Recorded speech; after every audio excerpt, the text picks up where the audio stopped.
देशां विदेशों ਦੀਆਂ खबरां देखने ਲਈ सब्सक्राइब करो साडा चैनल ते बेल आइकन दबाना ना भूलना। कर रहे हैं और मैं बड़ी जिम्मेवारी के नाल सारे मीडिया की हाज़री दे विच ये गल कहनी चाहना।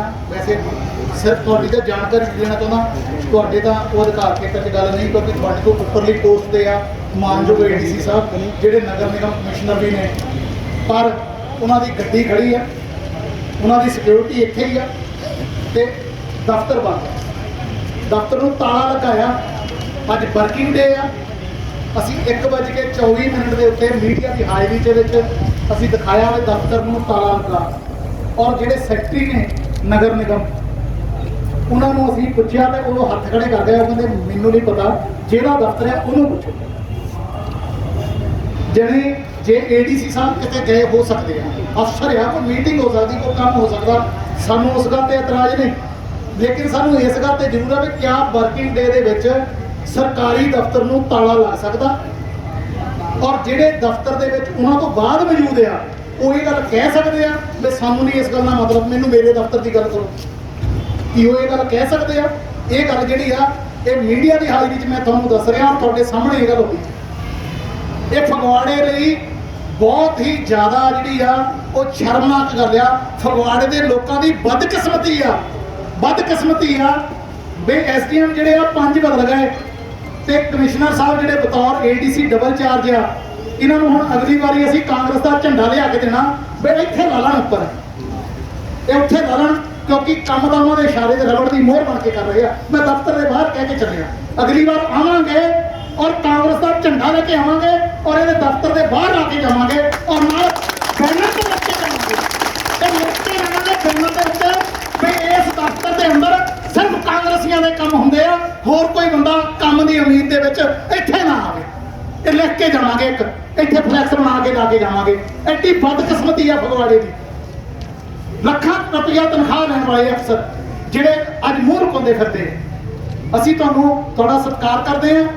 ये जिहड़ा स्कूलों की लड़ाई हैगी आ, असीं मौके मौके ते तुहानूं मंग पत्र दित्ते, तुहाडे हुक्मां दे नाल कई बारी तहसीलदार साहब नूं, कई बारी नायब साहब नूं मंग पत्र भी दित्ते। तुहाडे नाम ते ADC साहब दे नाम ते, DO साहब के नाम के उत्ते, DC साहब के नाम के उत्ते, एजुकेशन मिनिस्टर के नाम के उत्ते और CM साहब के नाम, सारिਆਂ ਦੇ ਨਾਮ ਤੇ ਉੱਤੇ ਦਿੱਤੇ। लेकिन वो कहते भी पंचां का क्या सिर मत्थे पनियाला उत्थे दा उत्थे। आ असीं ਜਿਹੜੀਆਂ डिमांड रखियां सीगियां उस वक्त के SDM साहब ये ADC सीगे, जिद्दण असीं लॉर्ड महावीरा स्कूल के बाहर 20 मई नूं धरना दित्ता, इन्हां ने उत्थे आके मंग पत्र साडे कोल लिया सी और ਉਹਦੇ ਵਿੱਚ 5 डिमांड सीगियां साडीਆਂ, सॉरी 6, बई हर साल दाखला फीस बंद करो। ਜਦੋਂ ਬੱਚਾ ਇੱਕ ਵਾਰ ਸਕੂਲ ਦੇ ਵਿੱਚ ਐਡਮਿਟ ਹੋ ਗਿਆ ਤਾਂ ਉਹ ਦਾਖਲਾ ਫੀਸ ਦੇ ਕੇ ਐਡਮਿਟ ਹੋਇਆ, ਜਦੋਂ ਉਹਦੀ ਕਲਾਸ ਚੇਂਜ ਹੋਈ ਆ ਉਹਨੇ ਸਕੂਲ ਨਹੀਂ ਚੇਂਜ ਕੀਤਾ, ਫਿਰ ਦਾਖਲਾ ਫੀਸ ਦਾ ਕੋਈ ਮਤਲਬ ਨਹੀਂ। ਦੂਸਰਾ ਬਈ ਹਰ ਸਾਲ ਜਿਹੜਾ ਐਨੂਅਲ ਫੰਡ ਦੇ ਨਾਮ ਤੇ ਸਾਨੂੰ ਲੁੱਟਦੇ ਆ, ਉਹ ਐਨੂਅਲ ਚਾਰजेस ਜਿਹੜੇ ਆ ਸਾਡੇ ਨਹੀਂ ਬਣਦੇ। ਜਦੋਂ ਅਸੀਂ ਐਨੂਅਲ ਚਾਰजेस ਦਾ ਰੌਲਾ ਪਾਇਆ, ਅਸੀਂ ਤੁਹਾਡੇ ਜਾਣਕਾਰੀ ਕੀ ਲੈਂਦਾ ਇਹਦੀ ਟਰਮ ਫੀਸ ਦੇ ਨਾਮ ਤੇ ਲੁੱਟਣਾ ਸ਼ੁਰੂ ਕਰਤਾ, ਅਸੀਂ ਤੁਹਾਨੂੰ ਉਹ ਵੀ ਸਲਿੱਪਾਂ ਦਿੱਤੀਆਂ। इस तो बाद में तीसरा भी बिल्डिंग फंड के नाम से लुटते हैं, मापे ट्यूशन फीस देंगे आ, बिल्डिंग बनाने की जिम्मेवारी मैनेजमेंट की आ, असी मापिया ने बिल्डिंग नहीं बना के देनी, असी तो ट्यूशन फीस देनी आ तो वो बिठाउण के कमरिया के दरखत थले तो पढ़ाना नहीं, इस करके बिल्डिंग फंड जोड़ा आ वो नहीं बनता। इस तो इलावा किताबों में लुट, किताबों के ये बंदे मोटी कमाई करते हैं, क्योंकि किताबां जिहड़ियां इंट्रोड्यूस करवाउंदे हैगे आ, जिहड़े उन्हां दे डीलर आ, जिहड़े एजेंट उन्होंने रखे हुआ, मैं उन्होंने कोलों किताबों के मुठे पूरे वो लैके अपनी गड्डी च रखे और उन्होंने सानू खुली ऑफर सी कि असी स्कूलों को 50% तो लैके कई किताबों 60% तक भी असी डिस्काउंट दिंदे हैं, तो तुसीं साडीआं किताबां लगा दिओ, तुहानूं भी देवांगे, ठीक है जी। तो लेकिन जिहड़ी मापिआं नूं किताबां लैणियां पैंदियां वो किताबां पूरे रेट के उत्ते ये स्कूलों वाले दिंदे आ। और असी इस संबंधी इसे नायब साहब मानयोग पवन शर्मा जी और तहसीलदार साहब से नवदीप जी, उन्होंने दोनों को मैं आप खुद नाल ले जाके जिथे सुधीर स्वीट्स है हुशियारपुर रोड से वो किताबों की दुकान पर रेड करवाई और उत्थे इक्को स्कूल दी किताबां विकदियां सी। मैं उन्होंने दिखाइया भी आ देख लो इक्को स्कूल दी किताबां, असी कैंब्रिज स्कूल के बाहर लेके गए, उस दुकान के किताबां भी उस रैक के पईयां सी कैंब्रिज दियां, ਵਰਦੀਆਂ ਵੀ ਉਸੇ ਰੈਕ ਦੇ ਵਿੱਚ ਪਈਆਂ ਸੀ, ਜੁੱਤੀਆਂ ਵੀ ਉਸੇ ਰੈਕ ਦੇ ਵਿੱਚ ਪਈਆਂ ਸੀ। ਅਸੀਂ ਕਿਹਾ ਵੀ ਆਹ ਦੇਖੋ, ਇਹ ਕਿਤਾਬਾਂ ਦੀ ਦੁਕਾਨ ਹੈ, ਇਹ ਸਕੂਲ ਦੀ ਦੁਕਾਨ ਹੈ, ਲੇਕਿਨ ਅੱਜ ਤੱਕ ਕੋਈ ਕਾਰਵਾਈ ਨਹੀਂ ਹੋਈ। ਇੱਕ ਦੁਕਾਨ ਦੇ ਉੱਤੇ ਤੁਸੀਂ ਲੈ ਕੇ ਗਏ, ਉੱਥੇ ਇਹਨਾਂ ਨੇ ਕਾਹਲੀ ਦੇ ਵਿੱਚ ਇੱਕ ਸ਼ਟਰ ਦੇ ਉੱਤੇ ਬੋਰਡ ਲਾਤਾ ਦੀਪ ਬੁੱਕ ਡੀਪੂ, ਔਰ ਉਹਦੇ ਬਾਹਰ ਜਿਹੜੀ ਇਦਾਂ ਬਾਹਰ ਨੂੰ ਸ਼ੈੱਡ ਪਾਈ ਸੀ, ਉੱਤੇ ਲਿਖਿਆ ਸੀ 버ਗਰ 30 ਰੁਪਏ ਦਾ, ਨਿਊਡਲ 40 ਰੁਪਏ ਦਾ, ਹੌਟ ਡੌਗ 15 ਰੁਪਏ ਦਾ। ਇੱਕ ਫਾਸਟ ਫੂਡ ਦੀ ਦੁਕਾਨ ਦੇ ਉੱਤੇ ਇਹਨਾਂ ਨੇ ਬੁੱਕ ਡੀਪੂ ਦਾ ਬੋਰਡ ਲਗਾਤਾ। ਇੱਦਾਂ ਦੇ ਕੰਮ ਕੀਤੇ, ਲੇਕਿਨ ਕੋਈ ਕਾਰਵਾਈ ਨਹੀਂ ਹੋਈ। ਇੱਕ ਸਾਡੀ ਡਿਮਾਂਡ ਸੀਗੀ EWS, ਜਿਹੜਾ ਇਕਨੋਮਿਕਲੀ ਵੀਕਰ ਸੈਕਸ਼ਨ ਦਾ, ਇਹਨਾਂ ਕੋਲ ਰਾਖਵਾਂ ਕੋਟਾ ਹੋਣਾ ਚਾਹੀਦਾ। ਇਹਨਾਂ ਦੀ ਸਟਰੈਂਥ ਦੇ ਮੁਤਾਬਕ 10% ਇਹਨਾਂ ਦੇ ਬੱਚੇ ਜਿਹੜੇ ਗਰੀਬੀ ਰੇਖਾ ਤੋਂ ਹੇਠਾਂ ਕਰਵਾ ਰਹੇ ਉਹਨਾਂ ਦੇ ਰੱਖਣੇ ਆ, ਲੇਕਿਨ ਇੱਕ ਵੀ ਸਕੂਲ ਉਸ ਕੋਟੇ ਨੂੰ ਨਹੀਂ ਭਰ ਰਿਹਾ, ਉਹ ਵੀ ਨਹੀਂ ਭਰ ਰਹੇ। ਤਾਂ ਇਹ ਸਾਡੀਆਂ ਜਿਹੜੀਆਂ ਮੰਗਾਂ ਸੀ, ਇਹ ਸਾਡੀਆਂ ਹੱਕੀ ਮੰਗਾਂ ਹੈ ਔਰ ਇਹ ਸਾਡਾ ਅਧਿਕਾਰ ਆ, ਲੇਕਿਨ ਕੋਈ ਵੀ ਕਾਰਵਾਈ ਨਹੀਂ ਹੋ ਰਹੀ। ਜਿਸ ਦਿਨ ਤੁਹਾਡੇ ਨਾਲ ਮੇਰੀ ਫੋਨ ਤੇ ਗੱਲ ਹੋਈ ਸੀ, ਉਸ ਦਿਨ ਡੀਓ ਸਾਹਿਬ ਨਾਲ ਗੱਲ ਹੋਈ, ਉਹ ਕਹਿੰਦੇ ਮੇਰੀ ਬਦਲੀ ਹੋ ਗਈ। ਡਿਪਟੀ ਡੀਓ ਨਾਲ ਗੱਲ ਹੋਈ, ਮੈਂ ਕਿਹਾ ਜੀ ਇੱਕ ਸਕੂਲ ਦੇ 20 ਟੀਚਰ ਕੋਰੋਨਾ ਪੋਜ਼ਿਟਿਵ ਆਏ ਆ। ਉਹ ਮੈਨੂੰ ਫੋਨ ਤੇ ਕਹਿੰਦੇ ਅੱਛਾ ਇਹ ਤਾਂ ਫਿਰ ਰੈੱਡ ਜ਼ੋਨ ਚ ਆ ਗਿਆ। ਇੱਦਾਂ ਹੈਰਾਨ ਹੋ ਗਏ ਵੀ ਉਹਨਾਂ ਨੂੰ ਪਤਾ ਹੀ ਨਹੀਂ। 3 ਦਿਨ ਪਹਿਲਾਂ ਦਾ ਸਕੂਲ ਦੇ ਵਿੱਚ ਨਿਊਜ਼ ਆ ਚੁੱਕੀ ਆ ਔਰ ਉਹਨਾਂ ਨੂੰ ਪਤਾ ਨਹੀਂ। ਇਹਦਾ ਮਤਲਬ ਜਿਹੜਾ ਆ ਉਹ ਠੀਕ ਨਹੀਂ। ਅੱਜ ਦੀ ਜਿਹੜੀ ਸਾਡੀ ਡਿਮਾਂਡ ਆ, ਅਸੀਂ ਇਸ ਤੇ ਅੱਜ ਦਾ ਪ੍ਰੋਟੈਸਟ ਕੀਤਾ। ਅਸੀਂ ਗਲੀ ਗਲੀ ਘੁੰਮ ਕੇ ਲੋਕਾਂ ਨੂੰ ਅਵੇਅਰ ਕਰ ਰਹੇ ਹਾਂ। ਔਰ ਇੱਕ ਡਿਮਾਂਡ ਇਹਦੇ ਵਿੱਚ ਹੋਰ ਅਸੀਂ ਐਡ ਕੀਤੀ ਹੈ, ਜਿਹੜੀ ਪਿਛਲੇ ਹਫ਼ਤੇ ਸਰਕਾਰ ਵੱਲੋਂ ਪੰਜਾਬ ਸਕੂਲ ਐਜੂਕੇਸ਼ਨ ਬੋਰਡ ਦੀਆਂ ਜਿਹੜੀਆਂ ਕਿਤਾਬਾਂ ਆ, ਉਹਦੀਆਂ ਕੀਮਤਾਂ ਦੇ ਵਿੱਚ 40% ਤੋਂ ਲੈ ਕੇ 170% ਤੱਕ ਵਾਧਾ ਕੀਤਾ ਗਿਆ। ਔਰ ਸਾਨੂੰ ਇਹ ਲੱਗਦਾ ਵੀ ਸਰਕਾਰ ਨੇ ਪ੍ਰਾਈਵੇਟ ਸਕੂਲਾਂ ਦੇ ਨਾਲ ਮਿਲੀ ਭੁਗਤ ਕਰਕੇ ਇਹ ਫੈਸਲਾ ਲਿਆ। ਉਹਦਾ ਕਾਰਨ ਇਹ ਆ ਕਿ ਜਦੋਂ ਅਸੀਂ ਰੌਲਾ ਪਾਇਆ ਵੀ ਪੰਜਾਬ ਬੋਰਡ ਦੀਆਂ ਕਿਤਾਬਾਂ ਜਿਹੜੀਆਂ ਉਹ 1000 ਰੁਪਏ ਦਾ ਸੈੱਟ ਆ ਜਾਂਦਾ, ਜਿਹੜੀਆਂ CBSE ਦੀਆਂ ਉਹ 6000 7000 ਦਾ ਸੈੱਟ ਆਉਂਦਾ, ਤਾਂ ਇਹਨਾਂ ਨੇ ਦੇਖਿਆ ਵੀ ਫਰਕ ਜ਼ਿਆਦਾ ਕਰਕੇ ਲੋਕੀ ਦੌੜਾ ਪਾਉਂਦੇ ਆ। ਇਹਨਾਂ ਨੇ ਉਸ ਫਰਕ ਨੂੰ ਘੱਟ ਕਰਨ ਦੀ ਬਜਾਏ ਵੀ ਉੱਪਰਲਿਆਂ ਨੂੰ ਥੱਲੇ ਲਿਆਈਏ, ਇਹਨਾਂ ਨੇ ਥੱਲੜਿਆਂ ਨੂੰ ਉੱਪਰ ਲੈ ਗਏ। 1000 ਰੁਪਏ ਵਾਲਾ ਸੈੱਟ 3-4000 ਦਾ ਕਰ ਦਿੱਤਾ। ਆਹ ਕੰਮ ਕੀਤਾ ਹੈ। ਇਸ ਕਰਕੇ ਅਸੀਂ ਤੁਹਾਡੇ ਥਰੂ, ਅਸੀਂ ਵੈਸੇ ਤੁਹਾਡਾ ਨਾਮ ਵੀ ਇਹਦੇ ਵਿੱਚ ਪਾਇਆ, ਪਰ ਸਾਨੂੰ ਇਹ ਸੀਗਾ ਵੀ ਜਦੋਂ ਅਸੀਂ ਤੁਹਾਡੇ ਕੋਲ ਜਾਈਦਾ, ਤੁਹਾਨੂੰ ਵੀ ਇਹ ਲੱਗਦਾ ਬਈ ਇਹ ਮਾਮਲਾ ਜਿਹੜਾ ਹੈਗਾ ਇਹ ਐਜੂਕੇਸ਼ਨ ਡਿਪਾਰਟਮੈਂਟ ਦਾ ਹੈ, ਇਹ ਮੇਰਾ ਮਾਮਲਾ ਨਹੀਂ। ਲੇਕਿਨ ਫਗਵਾੜੇ ਦੇ ਅੰਦਰ ADC ਦੀ ਪੋਸਟ ਜਿਹੜੀ ਆ ਉਹ ਇਸ ਤਰੀਕੇ ਨਾਲ ਕ੍ਰੀਏਟ ਹੋਈ ਸੀ ਵੀ 2012 ਦੇ ਵਿੱਚ ਇੱਥੇ ਪੂਨਮ ਹੋਟਲ ਦੇ ਵਿੱਚ ਵਿਧਾਨ ਸਭਾ ਇਲੈਕਸ਼ਨ ਤੋਂ ਪਹਿਲਾਂ ਫਗਵਾੜੇ ਦੀ ਕਰੀਮ ਇਕੱਠੀ ਹੋਈ ਸੀ। ਮੈਂ ਵੀ ਉਮੀਦਵਾਰ ਸੀ। ਉਸ ਵੇਲੇ ਉਹਨਾਂ ਨੇ ਡਿਮਾਂਡ ਰੱਖੀ ਸੀ ਵੀ ਜੇ ਤੁਸੀਂ ਜਿੱਤ ਗਏ ਤਾਂ ਫਗਵਾੜੇ ਨੂੰ ਜਿਹੜਾ ਜ਼ਿਲ੍ਹੇ ਦਾ ਦਰਜਾ ਮਿਲਣਾ ਚਾਹੀਦਾ। ਤਾਂ ਉਸ ਵੇਲੇ ਅਸੀਂ ਵਾਅਦਾ ਕੀਤਾ ਸੀ ਵੀ ਜ਼ਿਲ੍ਹੇ ਦਾ ਦਰਜਾ ਨਹੀਂ ਮਿਲ ਸਕਦਾ, ਔਖੀ ਗੱਲ ਆ, ਲੇਕਿਨ ਫਗਵਾੜੇ ਦੇ ਵਿੱਚ ਇੱਕ ਪੋਸਟ ਇੱਦਾਂ ਦੀ ਬਣਾ ਦੇਵਾਂਗੇ ਜਿਹੜੀ ਜ਼ਿਲ੍ਹੇ ਵਾਲੀ ਘਾਟ ਪੂਰੀ ਕਰ ਦੋਗੇ। ਤੇ ADC ਦੀ ਪੋਸਟ ਫਗਵਾੜੇ 'ਚ ਤਦ ਲੈ ਕੇ ਆਉਂਦੀ ਸੀ ਵੀ ਇਹ ਜਿਹੜਾ ADC ਆ ਇਹ DC ਦੀਆਂ ਕਮੀਆਂ ਨੂੰ ਕਿਤੇ ਪੂਰਾ ਕਰ ਦੋ, ਲੋਕਾਂ ਨੂੰ ਜਾ ਕੇ ਕਪੂਰਥਲੇ ਖੱਜਲ ਨਾ ਹੋਣਾ ਪਵੇ। ਲੇਕਿਨ ਫਗਵਾੜੇ ਦਾ ADC ਜਿਹੜਾ ਆ ਉਹ ਲੋਕਾਂ ਨੂੰ ਤਾਂ ਖੱਜਲ ਕਰਦਾ ਨਾਲ ਆਪ ਹੀ ਹੋਣ ਡਿਆ ਆ।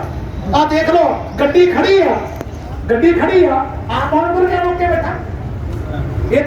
ਇਹ ਬਿਲਕੁਲ ਜਿਹੜਾ ਹੈਗਾ ਇਹ ਫਗਵਾੜੇ ਦੇ ਲੋਕਾਂ ਨਾਲ ਧੋਖਾ ਹੋ ਰਿਹਾ। ਸਾਡੀ ਤੁਹਾਨੂੰ ਸਿਮਰ ਬੇਨਤੀ ਆ ਕਿ ਇਹ ਜਿਹੜੀ ਸਾਡੀ ਡਿਮਾਂਡ ਆ, ਇਸ ਡਿਮਾਂਡ ਨੂੰ ਗੰਭੀਰਤਾ ਦੇ ਨਾਲ ਲਿਆ ਜਾਵੇ। ਮਾਪੇ ਬਹੁਤ ਦੁਖੀ ਆ। ਇੱਕ ਬੀਬੀ ਮੈਂ ਤੁਹਾਨੂੰ ਬੁਲਾਉਣਾ ਚਾਹੁੰਦਾ, ਮੇਰੀ ਉਹ ਬੀਬੀ ਕਿੱਥੇ ਆ? ਇੱਧਰ ਨੂੰ ਹੋਇਆ,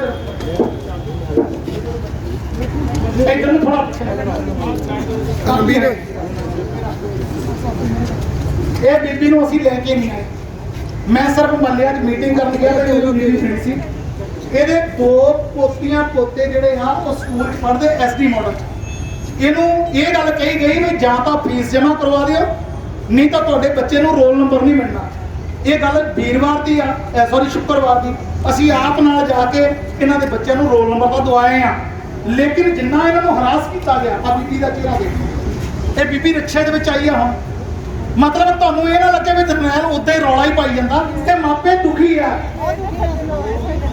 ਇਹਨਾਂ ਦੀ ਬੇਟੀ ਨਹੀਂ, ਉਹ ਵੈਸੇ ਸਾਨੂੰ ਕਹਿੰਦੇ ਵੀ ਹੁਣ ਦਵਾ ਸਾਡੇ ਇਕੱਠੇ ਦੇ ਦਿਓ, ਕਿੱਥੋਂ ਦੇ ਦਈਏ? ਸਾਰੇ ਇੰਨੇ ਦਾ ਲਾਉਣਾ ਆਨਲਾਈਨ ਪੜ੍ਹਾਈ ਲੈ ਕੇ, ਆਨਲਾਈਨ ਪੜ੍ਹਾਈ ਹੋਈ ਆ। ਬੱਚੇ ਕਹਿੰਦੇ ਤੁਸੀਂ ਇਹਨੂੰ ਜਰਨੈਲ ਲੈ ਕੇ, ਇਹਨਾਂ ਨੂੰ ਕਿਉਂ ਲੈ ਕੇ? ਇਹਨੂੰ ਲੈ ਕੇ ਜੀ। ਅਸੀਂ ਨਹੀਂ ਜਾਂਦੇ, ਮੇਰਾ ਬੇਟਾ ਕੋਈ ਨਹੀਂ ਹੈਗਾ, ਕੁੜੀ ਨੂੰ ਕੁੜੀ ਹੈਗਾ। ਅਸੀਂ ਨਹੀਂ ਜਾਂਦੇ, ਸਾਨੂੰ ਨਹੀਂ ਲੋੜ ਜਾਣ ਦੀ।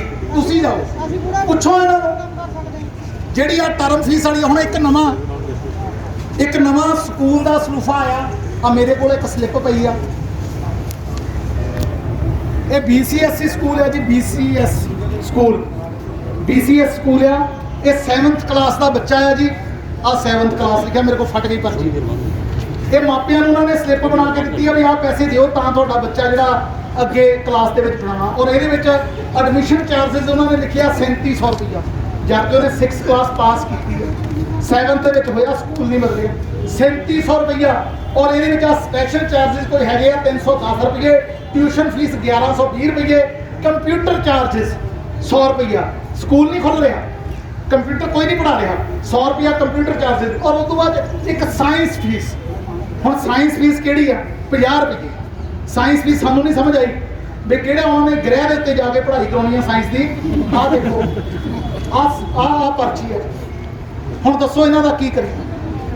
ਇਹ ਬੱਚਿਆਂ ਨੂੰ ਮਜਬੂਰ ਕੀਤਾ ਜਾ ਰਿਹਾ, ਮਾਪਿਆਂ ਨੂੰ ਵੀ ਲਿਆਓ ਰੁਪਈਏ, ਮਜਬੂਰ ਕੀਤਾ ਜਾ ਰਿਹਾ। ਇਹ ਕੋਈ ਚਾਰजेस ਬਣਦਾ? ਅਸੀਂ ਟਿਊਸ਼ਨ ਫੀਸ ਨਾਲ ਸਹਿਮਤ ਹਾਂ ਵੀ ਟਿਊਸ਼ਨ ਫੀਸ ਜਿਹੜੀ ਹੈਗੀ ਆ ਉਹ ਠੀਕ ਆ, ਕੋਰਟ ਨੇ ਕਹਿਤਾ ਟਿਊਸ਼ਨ ਫੀਸ ਦੇ ਦਿਓ ਤਾਂ ਲੈਣੇ ਆ ਉਹ, ਲੇਕਿਨ ਬਾਕੀ ਚਾਰजेस ਕੋਈ ਬਣਦਾ ਨਹੀਂ।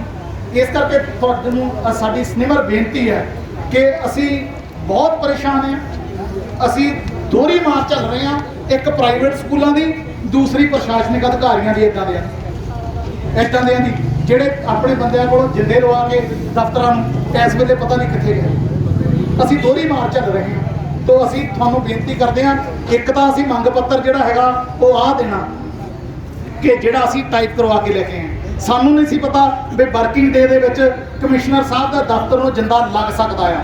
ਅਸੀਂ ਇੱਕ ਦੂਸਰੇ ਕੰਪਲੇਂਟ ਜਿਹੜੀ ਆ ਉਹ ਇਸ ਗੱਲ ਦੀ ਹੁਣ ਦੇਣੀ ਆ ਵੀ ਸਾਨੂੰ ਇਹ ਦੱਸਿਆ ਜਾਵੇ ਕਿ ਵਰਕਿੰਗ ਡੇ ਦੇ ਵਿੱਚ ਦੁਪਹਿਰੇ ਦਿਨ ਦੇ ਕਿਆ ਸਰਕਾਰੀ ਦਫ਼ਤਰ ਨੂੰ ਜਿੰਦਾ ਲੱਗ ਸਕਦਾ। ਅਸੀਂ ਇਹ ਕੰਪਲੇਂਟ ਹੁਣ ਬਾਅਦ ਵਿੱਚ ਤੁਹਾਨੂੰ ਲਿਖਤੀ ਦੇਵਾਂਗੇ ਔਰ ਮੀਡੀਆ ਦੇ ਵਿੱਚ ਅਸੀਂ ਇਹ ਦੱਸ ਦਿੱਤਾ ਆ।